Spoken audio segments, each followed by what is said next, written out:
compare notes. We didn't say, hey, do this, do that. Give us your top 10, Keith. You told me to put Cody Bellinger at number 1. I just was following instructions. So I'll go from 10 to 1. At 10, I have Trent Grisham with the Padres. I think he's better than what we saw last year. Kevin Kiermaier at 9 from the Rays. Harrison Bader at 8 from the Cardinals. Probably noticing a trend here. A lot of good defenders on my list. The Starling Marte, now with the Mets at number 7. George Springer at number 6 with the Blue Jays. Luis Robert at 5 with the White Sox. Cedric Mullins, obviously with the Orioles, tremendous breakout season, one of the better stories in baseball last year. 4, Brian Reynolds of the Pirates, for now, at 3. Byron Buxton at 2. Really wanted to put him at 1, but he's got to stay healthy for a full season. You could say that for a few guys on my list. He might be the best player in the American League if we get 160 games out of him.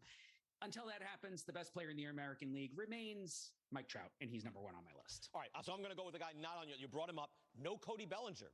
So you're not even look, because we're looking ahead to next year, and you're saying nah, that you're not, don't seem to believe in a bounce back. But I joked about him for a reason, because I was trying to think probabilities, right? Is this look, we know his shoulder was messed up, right? That's at least part of the reason he was so bad last year. Is that all of the reason? We know he can play center. We know he's got power. We know he's a better hitter than what we saw last year. How much was the shoulder? How much was pitchers figuring out good ways to attack him? Everyone has so much data now. You know a hitter's weaknesses almost immediately.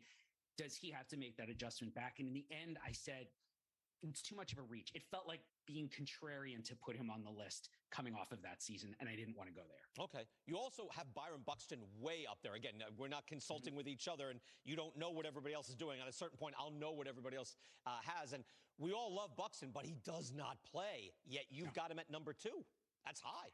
I mean, he was worth, depending on your system, 4.5, almost 5 wins above replacement last year in essentially half a season.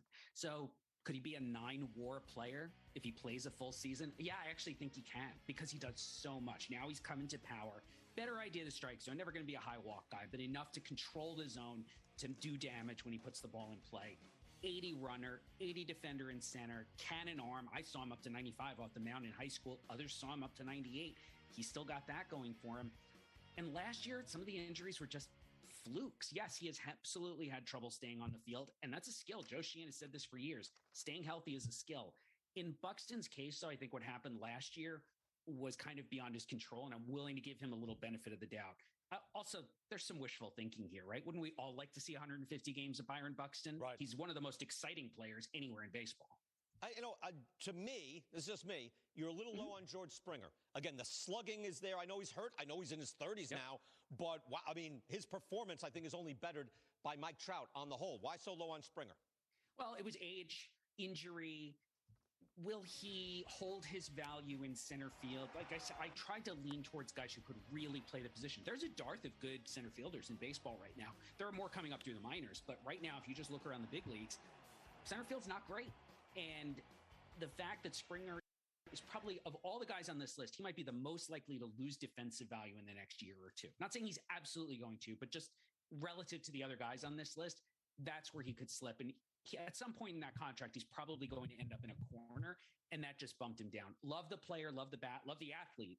But it was about, okay, where do I rank him relative to guys like Buxton and Robert, who are potentially elite defenders when they stay healthy? And I'm glad you brought that up. Yeah, you found room for Kevin Kiermaier, but just briefly, this is still a vital defensive position, correct?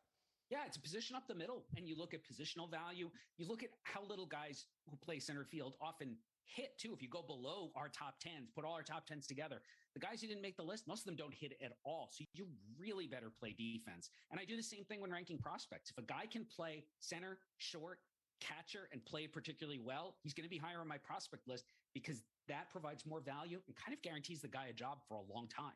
Excellent. Well, Keith, good work on this. Tell you what, maybe next year we'll let you pick your own spot. How about pick a new position or something like that? Good work on this. Perfect. Thank you. Keith Law. Thank you, Keith. We'll do it again. Now it's time to hear from you, the viewer. We asked you on social media to give us your top 10. Here are the results. There it goes, gone. Kyle Lewis. He's starting to heat up. I think this guy at the plate, Badu, is going to be part of that rebuild and part of their future. First pitch he saw as a big leaguer, every kid's dream, he had a home run. Grand salami time! Brian Reynolds puts a big anchor down. Marte has never seen a bag he's not willing to steal. Mr. Marte, you know what to do.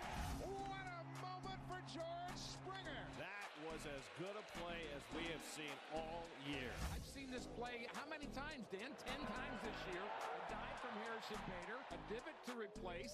He got it! Are you kidding? No way! That's tailor-made for Mullins. Luis, yes he did! Superhuman stuff again! He's a game-changing player. I see the excitement on his face. That's a special player right there. Put 4 guys out there! Put 7 guys out there! He'll hit it over the lot of you!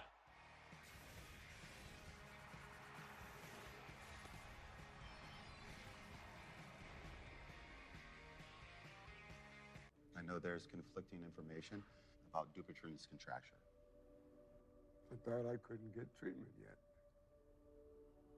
Well, people may think that their contracture has to be severe to be treated, but it doesn't. If you can't lay your hand flat on the table, talk to a hand specialist. But what if I don't want surgery? Well, then you should find a hand specialist certified to offer non-surgical treatments. What's the next step? Visit findahandspecialist.com today to get started. Stuff. We love stuff, and there's some really great stuff out there. But I doubt that any of us will look back on our lives and think, I wish I'd bought an even thinner TV, found a lighter light beer, or had an even smarter smartphone. Do you think any of us will look back in our lives and regret the things we didn't buy? Or the places we didn't go? All this heat around Jimmy John's new Zesty Garden Turkey Club, boss needed to take some time to relax. Try and forget about the pickled red onions, roasted tomatoes. Sort of shaken. Did you say turkey and bacon? Jimmy? John! How you doing? At Jimmy John's, but not for long. Does your Windsor